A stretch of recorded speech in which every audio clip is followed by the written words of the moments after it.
انسان کے ذہن میں سوال آتا ہے، باری تعالیٰ یہ معاف کرنا کتنا بڑا عمل ہے۔ آئیں قرآن مجید سے پوچھتے ہیں کہ یہ معاف کر دینا، دوسروں کی غلطیوں کو معاف کر دینا کتنا بڑا عمل ہے۔ قرآن مجید سے پوچھتے ہیں۔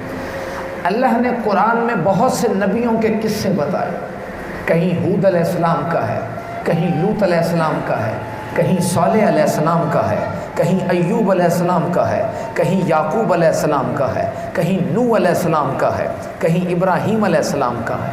ہر نبی کے اللہ نے مختلف قصے بیان کیے۔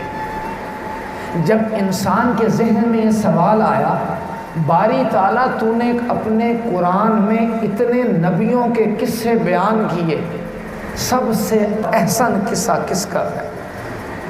تو قرآن مجید میں اللہ فرماتا ہے، نحن نقص علیک احسن القصص، آؤ میں تمہیں سب سے بہترین قصہ سناؤں۔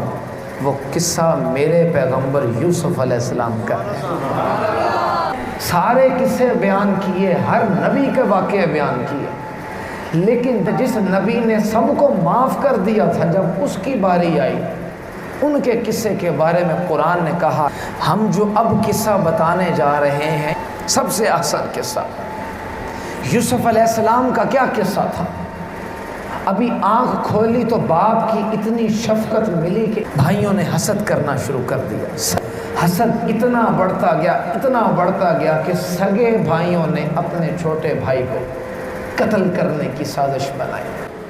قتل کرنے کے لیے ایک کنویں میں پھینک دیتے ہیں، اس کی رسی کاٹ دیتے ہیں، اپنی طرف سے وہ ڈبو کر مار کر چلے جاتے ہیں۔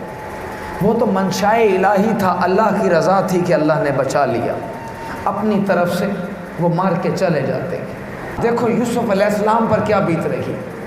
پہلے بھائیوں نے گھر سے نکالا، گھر سے بے گھر کیا، باپ کی محبت سے دور کیا، قتل کرنے کے لیے کنویں میں پھینک دیا، پھر غلام بنا لیے گئے، نبی کا بیٹا غلام بنایا گیا، پھر مصر کے بازاروں میں بیچا گیا۔